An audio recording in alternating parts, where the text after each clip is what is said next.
अभी हमने last lecture में बात की रेडियन के बारे में कि रेडियन क्या होता है। उसमें हमने कहा कि अगर एक सर्कल है जिसका रेडियस r है, अगर ये इसका सेंटर मान ले O, अगर इसकी आर्क ए बी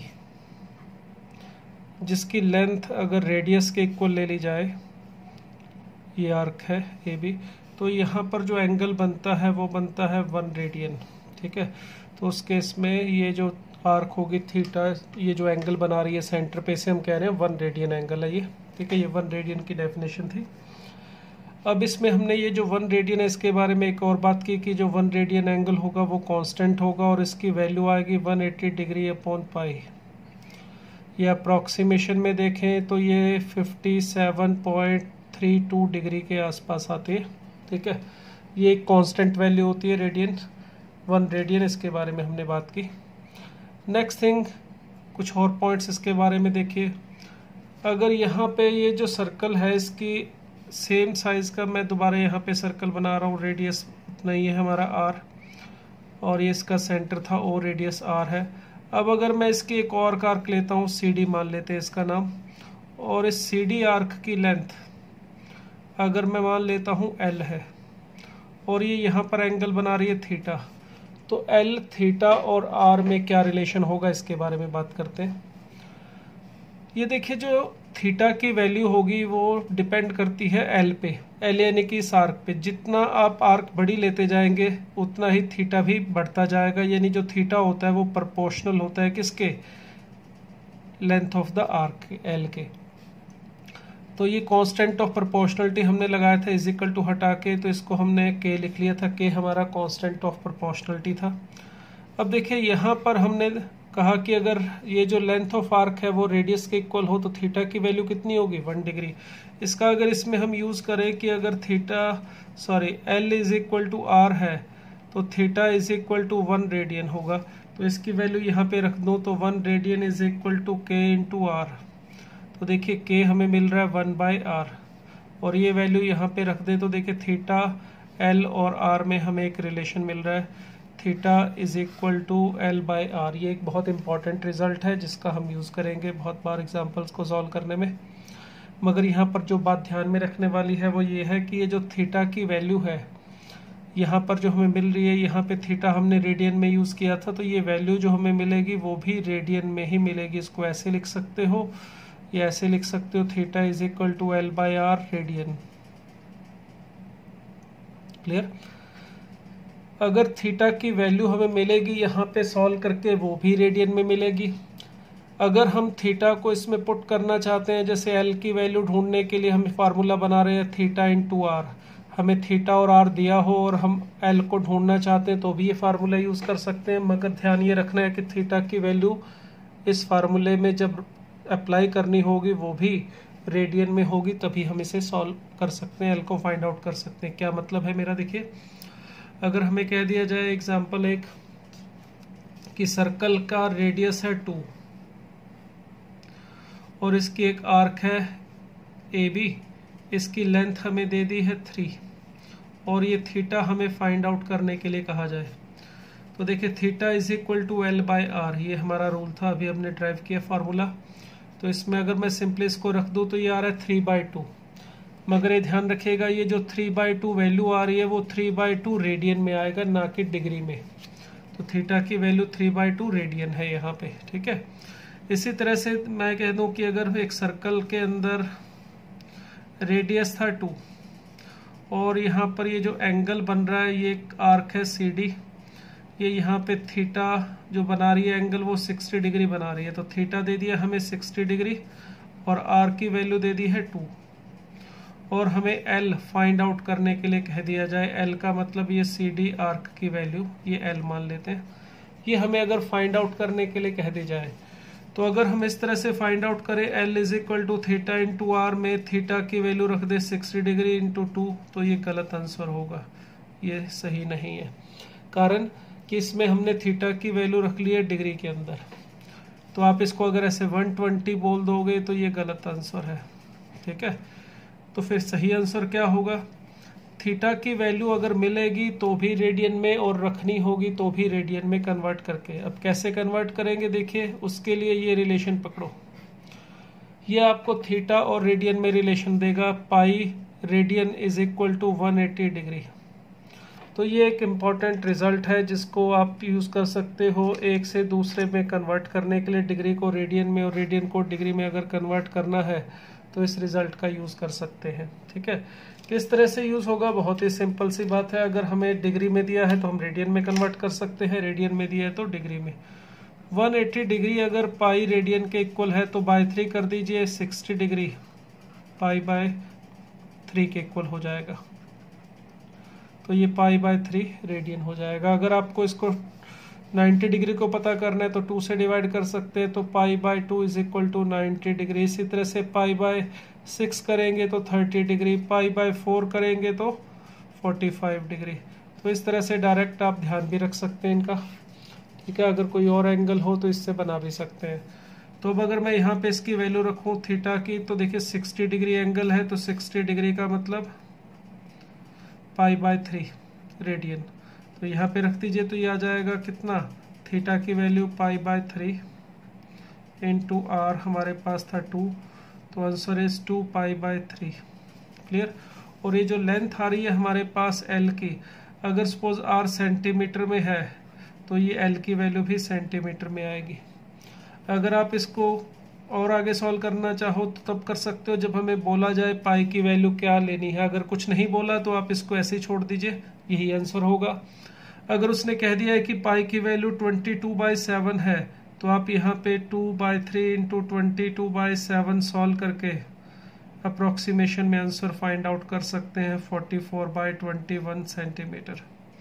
अगर इसने कहा हो पाई की वैल्यू 3.14 है तो आप इसमें 2/3 इंटू 3.14 इसको यूज़ करके सॉल्व कर सकते हैं। तो अगर पाई की वैल्यू मेंशन कर दी है तो वो आप यूज़ कर लीजिए, अगर नहीं मेंशन की है तो एज इट इज़ इसमें आप रख सकते हो, पाई के अंदर ही आंसर, कोई ज़रूरत नहीं है सिंप्लीफाई करने की। तो इस तरह से ये एक रिलेशन है इंपॉर्टेंट थीटा एल और आर में। ठीक है, और इस रिलेशन से हमें अगर तीनों में से कोई भी दो चीज़ें दे रखी हो तो हम उसको आपस में कनेक्ट कर सकते हैं। चलिए नेक्स्ट हम बात करते हैं थीटा में, एंगल के अंदर रेट। हमने जो 3 सिस्टम किए, रेडियन, ग्रेडियन और सर्कुलर सिस्टम, जो हमने एक डिग्री वाला सिस्टम किए, इन तीनों में आपस में क्या रिलेशन है। अगर हमें एक एंगल डिग्री में दिया हो तो उसको रेडियन में कन्वर्ट करना हो या ग्रेड में कन्वर्ट करना हो तो कैसे करते हैं। इसके लिए देखिए हमने रिजल्ट जो बनाया था उसमें कहा अभी हमने जो रिजल्ट ड्राइव किया था उसके अंदर था pi radian is equal to था 180 डिग्री। ये रेडियन और डिग्री में रिलेशन था। ठीक है, 180 डिग्री जो हमारे पास होता है ये 2 राइट एंगल के इक्वल हो गया 180 डिग्री। तो ग्रेड में कन्वर्ट करें तो 1 राइट एंगल जो था हमारा वो था 100 ग्रेड्स के इक्वल। तो इसका मतलब ये हो जाएगा 200 ग्रेड्स। ठीक है, तो ये बस रिलेशन आप ध्यान रखिए, pi radian is equal to 180 degree is equal to 200 grade. अब आप इस रिलेशन से कोई भी एंगल है उसको एक से दूसरे में कन्वर्ट कर सकते हैं। एक बात और इसमें ध्यान रखनी है, वो ये कि जैसे रेडियन के लिए हमने ये सिंबल यूज़ किया C, डिग्री के लिए ऊपर 0 और ग्रेड के लिए ऊपर G यूज़ किया है। रेडियन के लिए जैसे हमने कोई भी एंगल है वो रेडियन में है, x रेडियन है हमारे पास, तो उसको लिखने के 3 तरीके होते हैं। एक तो इस तरह से ऊपर C लगा के लिख सकते हैं, एक x रेडियन ऐसे लिख सकते हैं। क्लियर। और तीसरा तरीका होता है सिंपल x लिखना।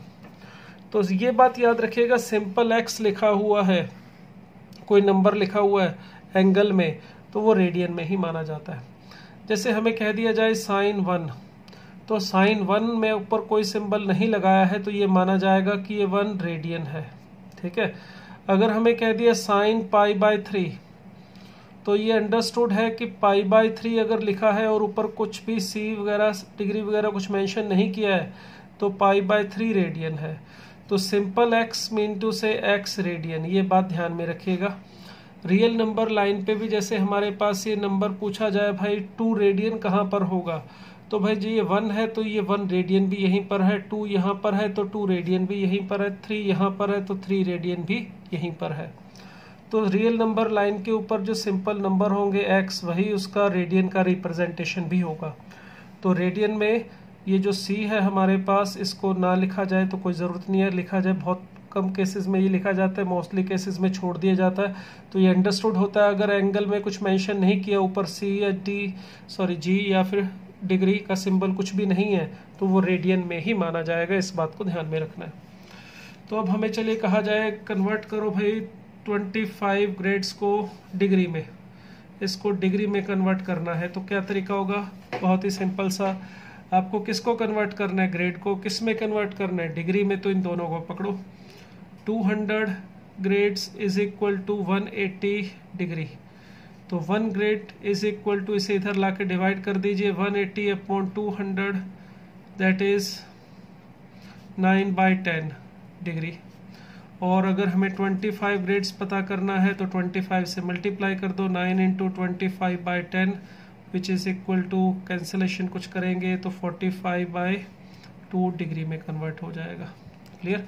तो इस तरह से आपको ग्रेड को डिग्री में कन्वर्ट करने कर सकते हो। अगर हमें कहा जाए इसी को 25 ग्रेड्स को कन्वर्ट कीजिए रेडियन में, तो कितने रेडियन होगा? तो उसके लिए भी सिंपल सा काम है। ग्रेड और ये जो रेडियन है, इसका सीधा सीधा कनेक्शन है। 200 grades is equal to pi radian. तो 1 ग्रेड इज इक्वल टू क्या हो जाएगा? π/200। और इसी तरह से अगर हमें 25 दिया तो 25 से इसे मल्टीप्लाई कर दीजिए, π into 25/200 which is equal to π/8। तो इस तरह से ये कन्वर्ट हो जाएगा रेडियन में। ये c अगर छोड़ भी दो तो भी कोई दिक्कत नहीं है, इसे π/8 सिंपल ऐसे भी लिख सकते हैं। इसी तरह से अगर हमें कहा जाए भाई कन्वर्ट करो 120 डिग्री को ग्रेड्स में, तो क्या कन्वर्ट कैसे होगा? तो सिंपल सा काम, 180 डिग्री और इज इक्वल टू होता है 200 ग्रेडियंट। तो ये हमें सीधा इस तरह से लिख लेना है पहले। तो इसका मतलब 1 degree is equal to 10/9 grades. कितना है हमारे पास? 120 डिग्री। तो 120 से मल्टीप्लाई कर दीजिए, 10 इंटू 120/9, जो सिंप्लीफिकेशन हो सकता है, जैसे ये कैंसिल होता है 3 से, तो 3 और ये 40, तो ये आ जाएगा 400/3 डिग्री। क्लियर? इस तरह से हम कन्वर्ट कर सकते हैं डिग्री को, सॉरी यहाँ पे जी लिखना था, ग्रेड्स में कन्वर्ट किया हमने। इसी तरह से डिग्री को रेडियन में, रेडियन को डिग्री में, एक को दूसरे में इजीली कन्वर्ट किया जा सकता है। मगर कुछ एक स्टैंडर्ड नोटेशंस हैं जो हमें ध्यान में रखनी है। कौन कौन सी? देखिए, पाई मतलब 180 डिग्री, सिंपल पाई लिखा जाए या पाई रेडियन लिखा जाए, एक ही बात है। बट अगर कैलकुलेशन में ऐसे नंबर इसकी वैल्यू यूज़ करेंगे तो पाई की वैल्यू 3.1415 अप्रॉक्सीमेट होती है, मगर डिग्री में कन्वर्ट कर रहे हैं तो ये 180 डिग्री होगा। ठीक है? ऐसे नहीं है कि ये 180 के इक्वल है। अगर ऐसे लिखा है पाई इज इक्वल टू 180 आपने, तो ये बिल्कुल गलत है। पाई है 3.1415, सिंपल नंबर के हिसाब से देखें तो 3.1415 या रेडियन एक ही बात है। मगर डिग्री में लिखना है तो पाई का मतलब 180 डिग्री। इसी तरह से π/2 का मतलब 90 डिग्री, 2 से डिवाइड कर दिया। π/3 होगा तो 60 डिग्री हो जाएगा। π/4 करेंगे तो 45 डिग्री। डिग्री लिख रहा हूँ, ऊपर ध्यान रखिएगा, सिंपल 45 या सिंपल 60 नहीं लिखा। π/6 का मतलब 30 डिग्री एंड सो ऑन। ठीक है? तो इस तरह से हम कन्वर्ट कर सकते हैं। ये हमें ज़्यादातर यूज़ में मिलते हैं, जैसे आप 10th क्लास में भी करते थे, एंगल 30, 45, 60, 90। तो इन सिंबल्स के अकॉर्डिंग पाई के अंदर अब आप इसको डायरेक्ट ध्यान में रखेंगे, क्योंकि इसकी हमें ज़रूरत पड़ेगी बार बार।